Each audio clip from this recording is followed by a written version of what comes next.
I'm Dr. David Perlmutter. Welcome once again to the Empowering Neurologist. You know, a central theme of our program has always been to really give you tools so that you can do your very best, so that you can achieve what you want to achieve in life. And I think with this theme in mind, we're going to welcome our guest today. His name is Wim Hof. And Wim Hof has dedicated his life to learning tools not only for his own achievement, which we're going to talk about, but really allowing others to share in the ability of the various tools that he has identified to achieve their full potential. Many of you have heard of Wim Hof. He's been called the Iceman. He's the recipient of 26 world records. Many of them have to do with exposure to ice, being under the ice. He has been engaged and had world records based upon his feats of endurance. And again, many of them have to do with exposure to cold. He climbed Mount Kilimanjaro wearing shorts and shoes. He ran a half marathon in the Arctic Circle, and he was recorded standing in an ice-filled container for more than 112 minutes. So he has got a lot of records. In March of 2000, he set a Guinness Book of World Records for the furthest swim under ice, a distance of some 188 feet. He has really mastered and manipulated the incredible natural power of cold exposure and has done his very best to bring that information, what he's learned, which is quite a bit, to the attention of really anyone who's willing to learn about that, to participate in that. He is, as we would say, on a mission to share his discoveries with the world, and as we're going to learn today, with very good reason, because he's uncovered quite a bit. You know, we tend to believe that we have this autonomic nervous system, this nervous system that is autonomous, and it behaves in such a way that we don't have control over it. It just goes on its own, and he has challenged that. You know, there's been a lot of science exploring his method that has really validated his challenge to the notion that we cannot change the function of our autonomic nervous system and even our immune responsiveness, and especially these days, that's certainly very important. The benefits of his methods, which are now practiced by millions, have been validated by at least 8 university research studies, and he has received worldwide attention. He's been on programs like the Discovery Channel, Vice Media, the BBC. He's been interviewed by luminaries in the podcast world, including Joe Rogan and Tim Ferriss, and the School of Greatness podcast as well. His new book, have it right here, The Wim Hof Method, and I love the subtitle, Activate Your Full Human Potential. Isn't that what it's all about? So without further introduction, we're going to jump right in. Well, welcome Wim Hof to the program. How are you doing today? Like every day, I make the best out of it, and the best is coming. Yeah. Well, I want to tell our viewers right off the bat that before we went live just now, or we started recording, you said you wanted to break new ground. I'm all in, man. That is awesome. Where I want to start though is many times people have seen your story about how you started, how you went into the ice early on in life. And so that's in your book, your new book, which I think is fantastic. Have it right here, oddly enough. Thanks. And terrific book. And been through every bit of it. And but what I want to get to, because people can read about your early life experiences, your bike ride down to the coast of Spain, and the traumas of your early life as well. And I think what's really meaningful are the ways that you interpreted all of the events that occurred to you early in life. But I want to get to a place and have you explain what motivated you and how did it happen that you felt that it was more than just about you, that you wanted to get this information out to other people because it might be helpful. How did that all come about? In 2000, what was it, 95, my wife jumped from 8 stories down. That is traumatic. I was left behind with 4 children. She was the love of my life, so to speak. And she was at that moment. I was to stay with her and forever. And yeah, that's it. And then suddenly she was ripped out of my heart, my life, and of my children. All that trauma that was inflicted at that moment, we only could survive at that moment. And I had to go on because society keeps on going. If you miss the train, you're just left behind. So I could not. I had to go with my children.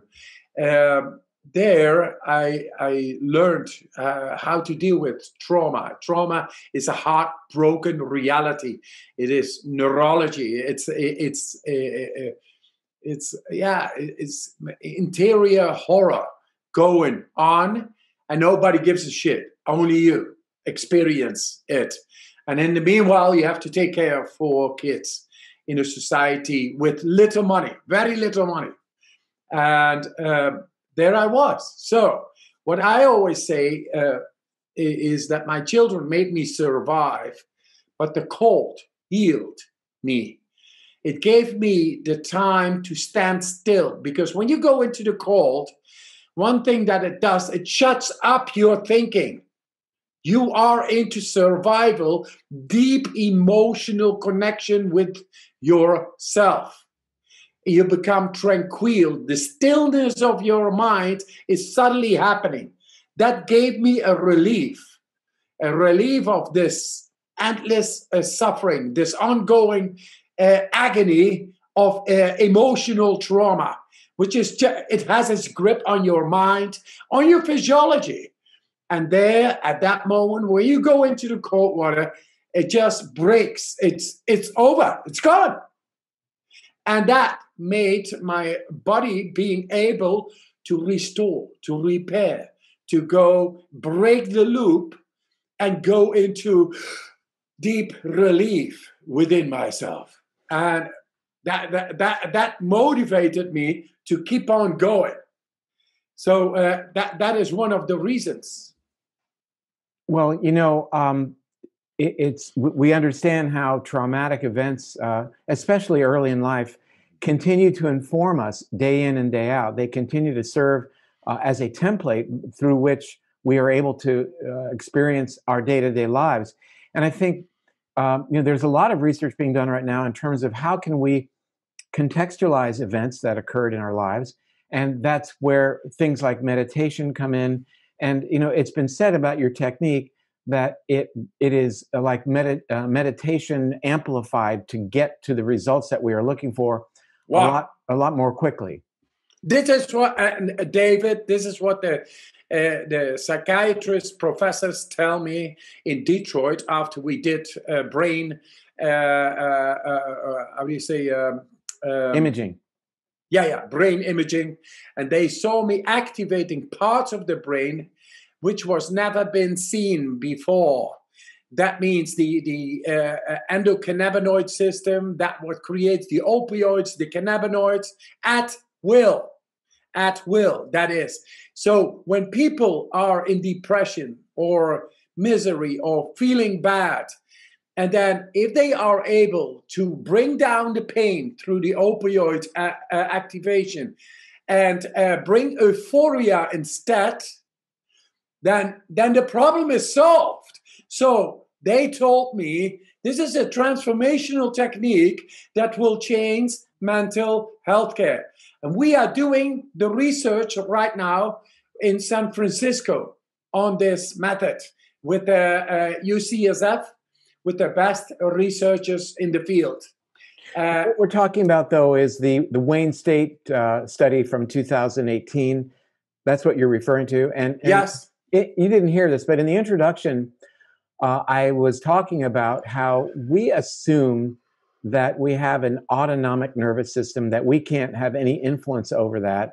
And you've proven via the Wayne State University study that indeed we can. And the area of the brain that was activated was called the periaqueductal gray. Now, that's not going to be on the test. You don't have to know that for our viewers. But the point is that's sort of a gating area for pain, for nociceptive or uncomfortable experiences. and plays a role in our emotional responses. And what we're hearing from you now is that you were able to jump into that area and influence how that worked. And I think the implication, at least in the abstract in the study, was talking about how this may play a powerful role, that your technique, in terms of people, for example, who have chronic physical pain. In America, we're suffering through an opioid crisis with people addicted and losing their lives from opioid addiction. I don't want to get into how and why that happened, but the point is that's a huge issue, not just here, but in other developed countries as well. And you're offering up the tools, the keys to the kingdom here for dealing with pain with tools that we all have. Exactly. To learn at will to activate robustly the periaqueductal gray is learning to activate opioids at will. So when pain occurs, how do you learn? The logic is simple. If you consciously go into cold water, then your consciousness, your perception, your neurology is changing.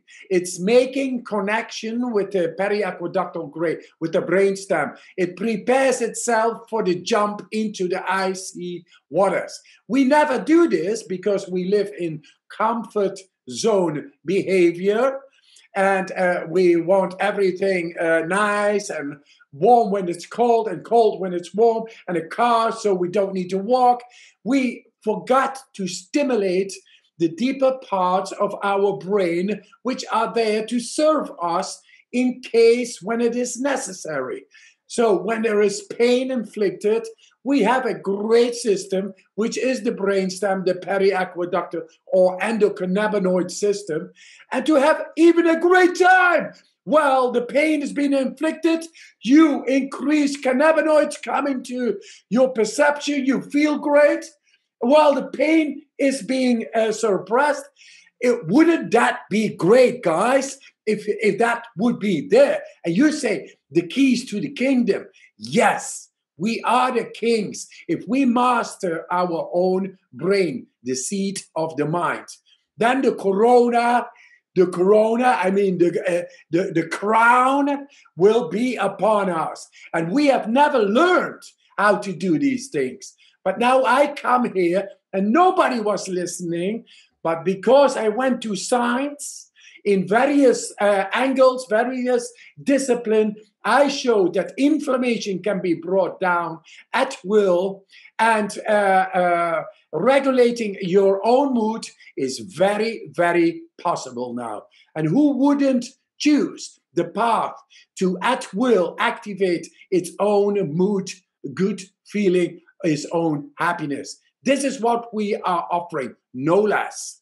Well, it's interesting that this periaqueductal gray is in communication with our more sophisticated interpretive areas of the forebrain, the prefrontal cortex, and that the connection, you're going to love this, the connection between these deep centers to the more peripheral centers of the brain is called the corona radiata. It is indeed, it is indeed the crown. Bang, bang. So the corona radiata. More. Yeah, shine on, man, shine.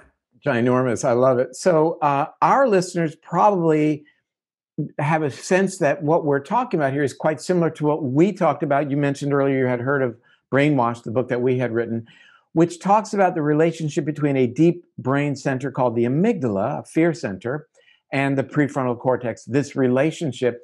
And just like you're talking about with your method, you can cultivate a better working relationship and choose how our more sophisticated brain responds to the input from our more reptilian inputs in the case of periaqueductal gray.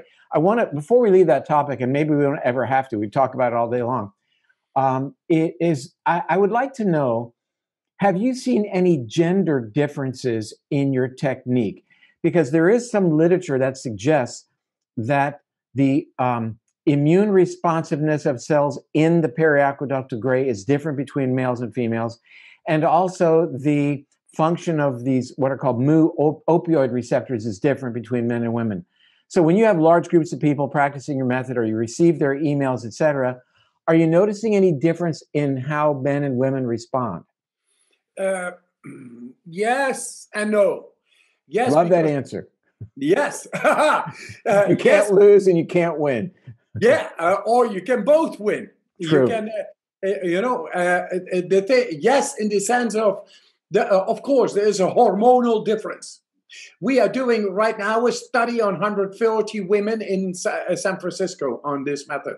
We got great results. And normally studies are done on men because men have no fluctuations of hormonal periods and things like that. But that deceives our understanding of what is a woman's reaction and of a man. They are not equal. So women take it on different as men. Men have most of the difference is the attitude, the mind. The men are much more reactionary than the women. They are much more receiving, like they have to go into labor. They let it go. They learn to let go.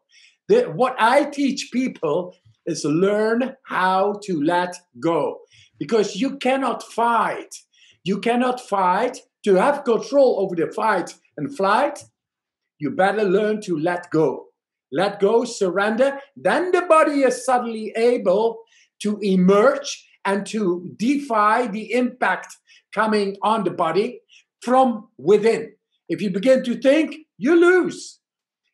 Because thinking was the prefrontal, that is the neocortex. No, you got to go to the deep brain. Therefore, let it go, then your blood flow is able to go to the deep brain, and there we are all the same. So on the surface, in the mind, we are different, but in the depth, all the same.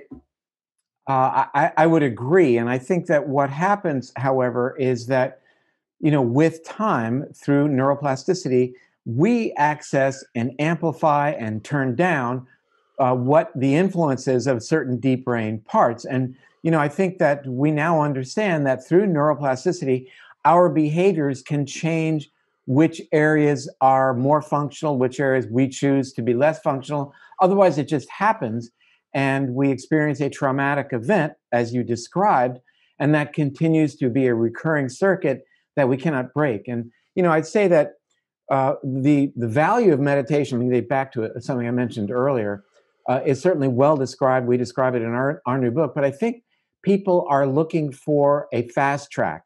And that's why there's such interest right now in hallucinogens, for example, because, many of the descriptions that you provide that relate to your change in awareness, your sense of connectedness to the world around you, your ability to distance yourself from previous trauma, people are talking about in the context of a hallucinogenic experience. And we've had guests on the program who've talked about that, but what I'm hearing from you and what you've written about is this is available today to any of the readers. And I don't want to go into all the nuts and bolts of how to do the cold water immersion. You cover that in the book. We don't need to waste time with that. But, the point that you bring up is it is initially uncomfortable. It's a shock to the system, but it exercises, if you will, the muscles surrounding the vascular system. And that's necessarily a good thing. And you really bring to our attention this notion of low-grade stress actually being good for us. Yes, it's called hormesis, hormetic stress, and it is a short-term, acute, deep stress. If you do the breathing exercise, for example, then it shows in scientific comparison of studies, blood-proof blood samples, people doing this breathing, they are lying on bed and doing the breathing, and they are kind of high. Now, it has been compared with people going into their first bungee jump. So the blood samples show that the people doing the breathing exercises, they have a higher level of adrenaline peaking higher than the ones going for the first time into a bungee jump. Imagine the reset of the body and the deep brain, the hypothalamus, pituitary gland, adrenal glands, at work, at will, through this exercise, more than somebody who is in fear going into its first bungee jump. That is profound. That is one. That is to reset the brain and body. That is one. Two, meditation. They have been comparing scientifically also meditation and brain scans and this with brain scans, these breathing techniques. It shows that people doing these breathing techniques, they go deeper inside the brain than people who are practicing mindfulness for 4 hours for years. They go deeper within 10 minutes. And that explains the effectivity and the shortcut, which is in our society the one to take. People have no hours to do meditation and learn to bring the blood flow to areas of the brain. No, it needs to be done through acute stressful activity, which is the breathing exercise. And you feel kind of high. You feel kind of high and you experience, the body experiences deep, deep stress. Because we can go without food, we can go without a lot. But if we go without breathing and we do it not stressful, without force, then in the primitive brain, it's reactionary. Then suddenly, bang, bang, bang, the buttons are being pushed in and things happen profoundly. And this is what we look for in this society. Besides of that, it brings down inflammation. For people talking about COVID, virus, and bacteria, it causes inflammation. This has shown itself within a comparative study to bring down inflammatory markers, all kinds, the whole range. So it should be investigated more and more and more. People should look into it. Well, let me tell our viewers that we will post on our website a very interesting study of your method that appeared in the journal PNAS in 2014, comparing 12 people who did the Wim Hof method versus 12 who did not. And then, interestingly, what they did was, after a 10-day period, injected these people with something called LPS, or endotoxin, to create inflammation. And the results were, in the context, now we'll get to COVID in just a moment, the results were amazing in that the degree of production of these inflammatory mediators like interleukin-6, interleukin-8, tumor necrosis factor alpha were dramatically suppressed in those people practicing your method, and the level of something called interleukin-10, which tends to calm down inflammation, was higher. Now, there are drug trials right now in an attempt to do just that for people in the hospital with COVID. Why? Because those things I just mentioned are called cytokines. And those are part of what we call the cytokine storm, the TNF alpha, for which people are receiving antibodies either to TNF alpha or the receptor of TNF alpha, in an attempt to keep this storm, in an attempt to keep their bodies from basically catching on fire. You showed this 6 years ago that by engaging your breathing techniques and exposure to cold water, you have a dramatic effect when these people are challenged by endotoxin that creates inflammation. Why is it important even beyond COVID? We'll get back to this in a moment. It's important, and all of our viewers know exactly where I'm going with this, because TNF alpha upregulation, increase in this pro-inflammatory cytokine, is seen in coronary artery disease, in type 2 diabetes, in Alzheimer's disease. So we've got to do whatever we can to keep these cytokines, even aside from COVID, we have to keep them in check. And when I read the report from 2014, again in PNAS, we're going to put it on the website, and all I have to do is practice breathing techniques and immerse myself in cold water, it's very empowering. I want you to know there's a lot of gratitude right now in my voice, because it's non-invasive, it's not prescription, and it's ahead of the game. It's not reactive, it's proactive. It's keeping people healthy from the damaging effects long-term of inflammation, which are myriad, which are the cornerstone of the number one cause of death on planet Earth right now. It's not COVID, it's these chronic inflammatory conditions. So, and interestingly, another study that just came out in April of this year, 2020, showed that the activation, what you just mentioned, of the sympathetic nervous system is specifically in vivo, in humans, what does this to the cytokines, these inflammatory markers. And even in the laboratory, in human white blood cells, same thing happens because of the production during your breathing exercises of pyruvate and lactate. So it all comes together. At the end of the day, I like to offer all of our viewers right now great information, interesting stuff, but it's got to be supported by peer-reviewed science. And that's what we're seeing right now. So, man, this is some amazing stuff. Amazing. Thank you for sharing this and with the audience and with the public. And thank you for your expertise and understanding, and therefore supporting. What we want to bring is a very accessible, scientifically endorsed, effective method that works. And if we compare it, for example, to COVID is 1,200,000 or 500,000 deaths. Every year, people die of inflammatory markers, disease caused by inflammation, by 60 to 70 million a year. And we found a key to bring down inflammation. I'm going to do this study very soon with several universities in the US, very renowned universities, and up to it's going to come. But we are already doing the study on DNA, and it shows also on level of the DNA inflammation. If it doesn't get to the cell, then the cell is able to rejuvenate. The telomeres go on. The gene expressions, they rehabilitate. A restoration within the cell related to trauma, proteins, closed up genes is suddenly removed.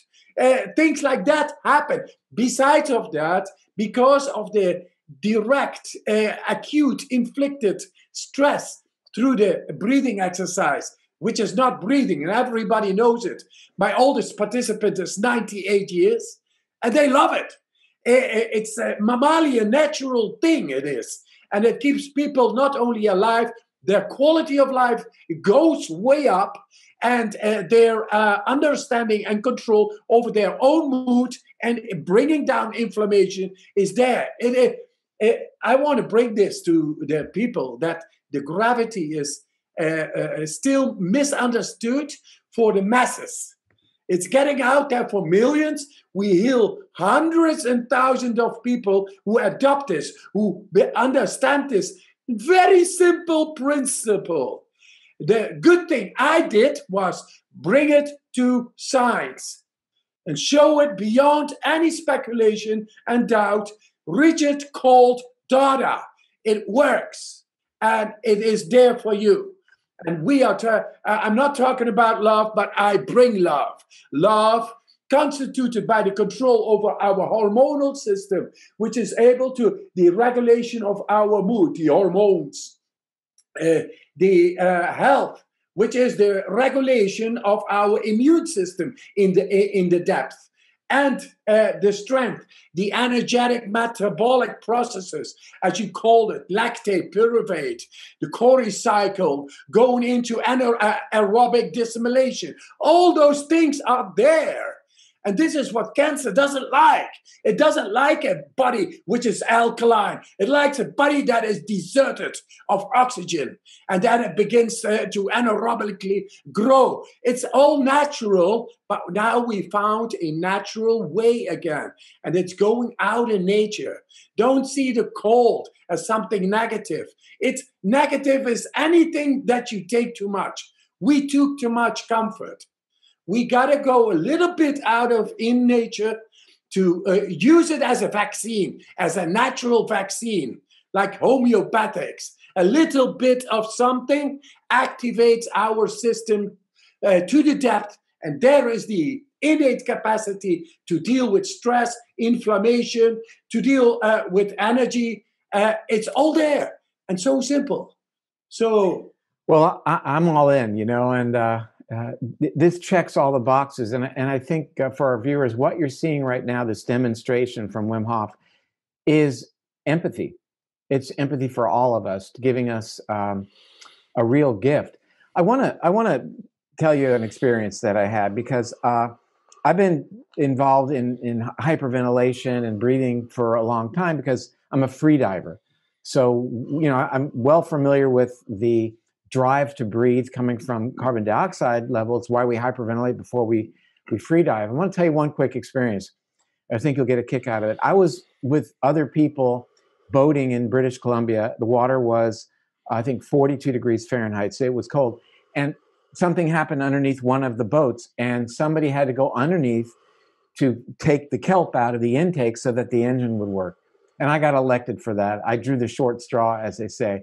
So I knew I got in the water and I hyperventilated because I knew I had to go under the boat and do this work. I didn't have a tank. So I hyperventilated, and it was very challenging, the cold.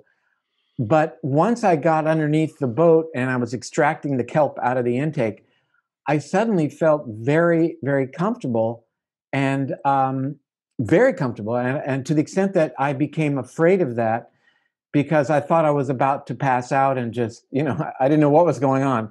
But I will admit that, so I got the job done quickly. I came out behind the boat, and I will admit that you were the tank. No tank.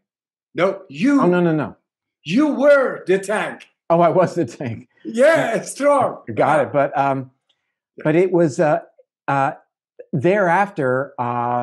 I when I got out, I realized how cold I was. I took a hot shower. The drill that most people have to do. But I will say that now that we're doing cold exposure, I don't feel cold when I get out of the water. I strangely sometimes feel warm, and I noted that there's an experiment with you in which they put you into a cold, basically an ice bath, and they measured your core temperature, and it actually goes up in an ice bath. So, that is a degree of control over an autonomic process that I think we've never seen before. It is so, and congratulate you with your going past your fear, being selecting the straw, going down there, doing the work, get that fine. The cold has so much more in store than we know. I'm only scratching on the surface right now, but I'm opening up the scientific world to complete different physiological mind-body connections possible through showing me going into the cold. For example, the way I began to go into the cold was 80 minutes. 80 minutes I went into icy water, ice up till here, and they took blood, a lot of blood, and they measured my core body temperature. My core body temperature did not go down. It only went up. My skin temperature went down to almost freezing, freezing point. Like, what is it in the Fahrenheit? 32. 32. That's 0 degrees Celsius. It was like 5 degrees Celsius, like 32, maybe 40 degrees skin temperature. But my core body temperature remained the same. That was something unseen, never seen. 1 hour, 20 minutes. I had a great time. I had fully in control. But then they took the blood out of me, and then they exposed it ex vivo in a laboratory setting to E. coli bacteria, which normally makes the immune cells react very aggressively. And now there was zero reaction.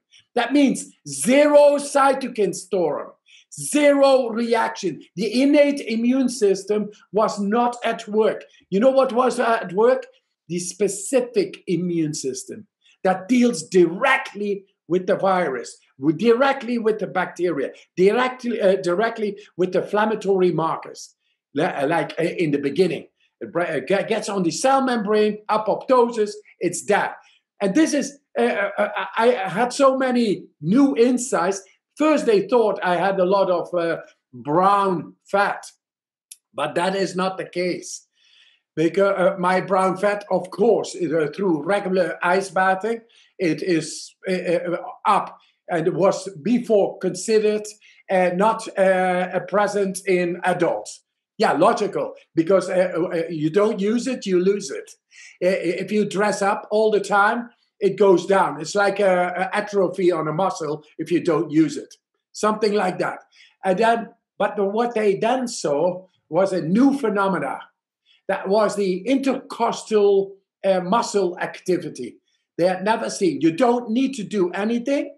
My brain is able to command my body to work without contraction of any muscles of mine. It just happens. And it creates 4 to 5 times more energy than normal. And this has been in 2 studies verified. These are new phenomena. Once you begin, the thing is this, well, it's not about the cold. It's about using the cold to activate our deeper systems, which also works for any stressor that comes to us. That could be emotional, mental, bacterial, viral, whatever stress, in the end is cell biological stress. And we are at will able to activate our deeper endocannabinoid system, the adrenal axis, all at will to deal with whatever stress is coming to us. And that is the beauty of the coldest, that it's my teacher. It taught me how to activate and neurologically connect with the stress mechanisms the way nature meant it to be. Way nature meant it to be is to make us happy, strong, and healthy. The rest is not logical, doesn't make sense if we have no sense or no control anymore. We should have control all the time when we need to have it. And that one we got. So what you're getting at, I think, is something called this evolutionary mismatch, whereby we talk about the paleo movement, where we're trying to emulate the diet of our ancestors because that's what they ate, and that allows gene expression to keep us healthy. And you say that we live a life of comfort. That's not what our ancestors lived through. And you bring up this notion of stressing ourselves to some degree to take advantage of a hormetic response.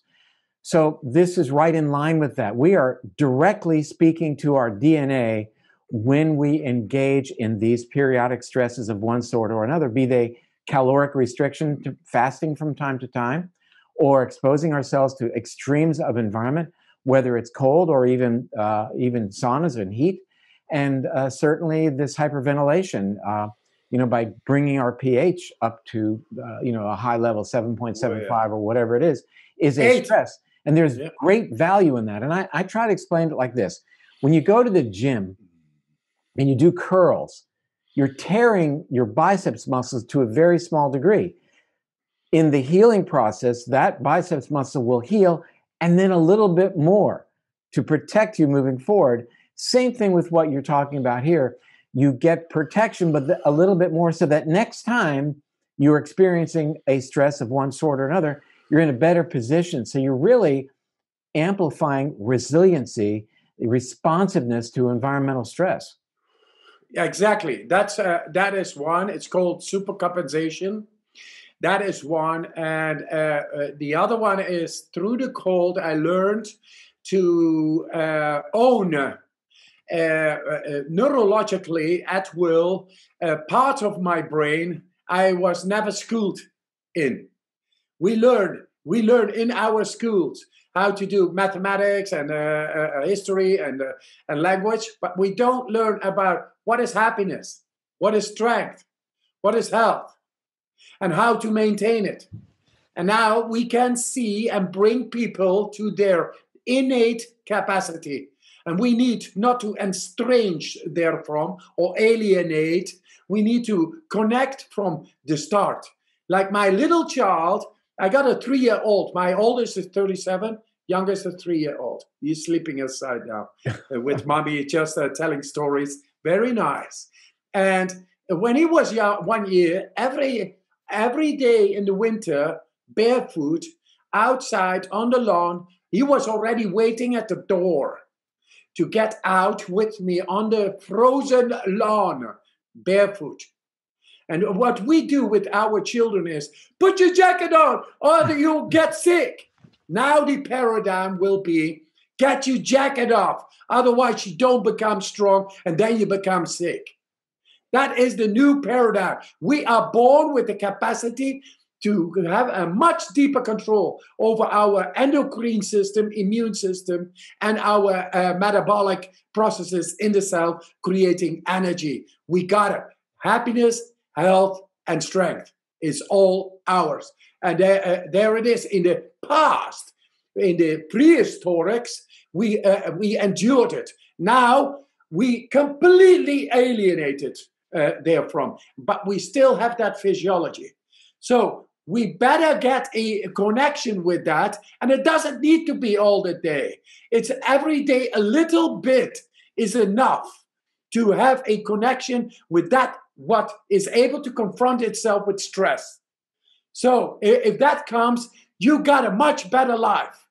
You can choose your life. You want to be happy, strong, and healthy?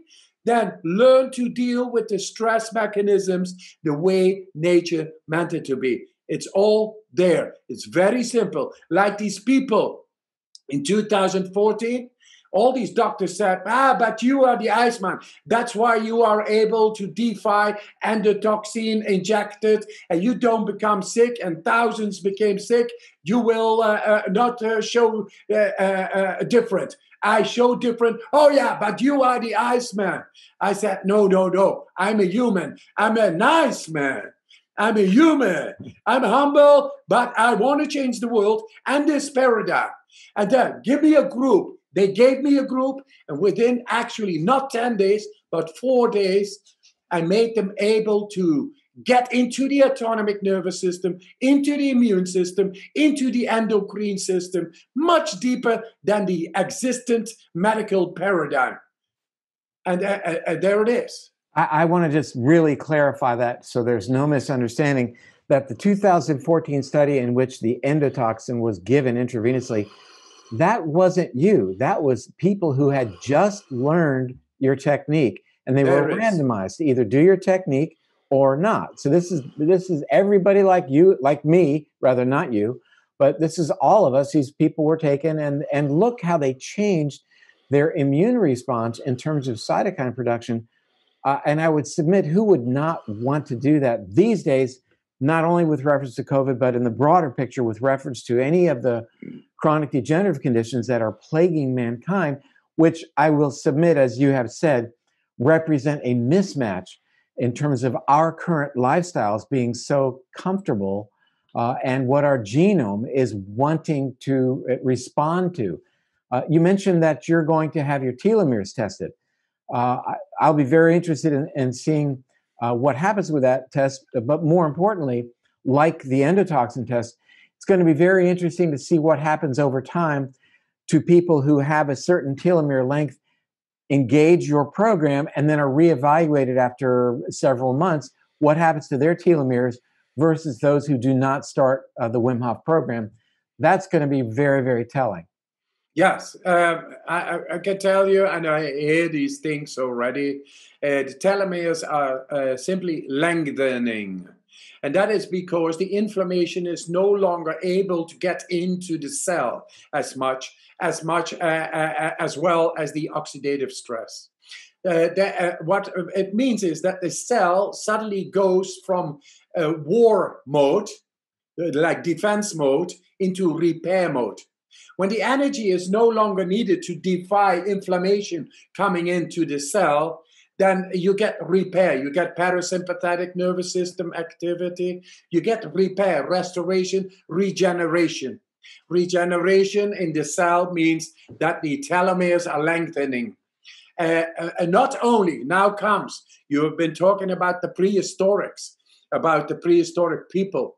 They are still within us, in our DNA. They are in our DNA, and anything inflicted in those times in unsolvable trauma has been passed on.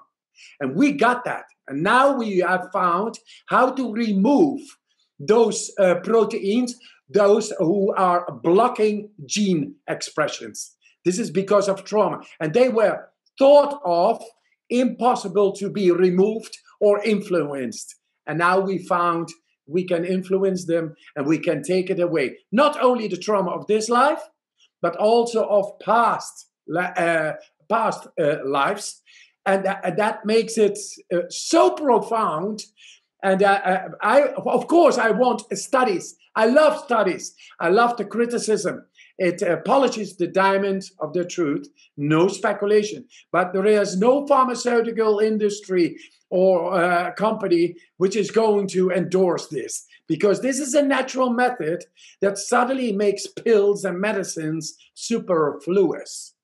And this is big word. Oh, what do you say? What do you say? I say we have much more power, innately capacitated by our birth, and we have a birthright to know it and to exercise it. And it should be taught in schools, because a disease-free world wherein the quality of life is much more guaranteed through much deeper control within, who does not want this? Why is that bad? So where we're going with our conversation is what I think the future may hold for Wim Hof, and that is, how does the Wim Hof method change gene expression? I mean, that's really where we're going.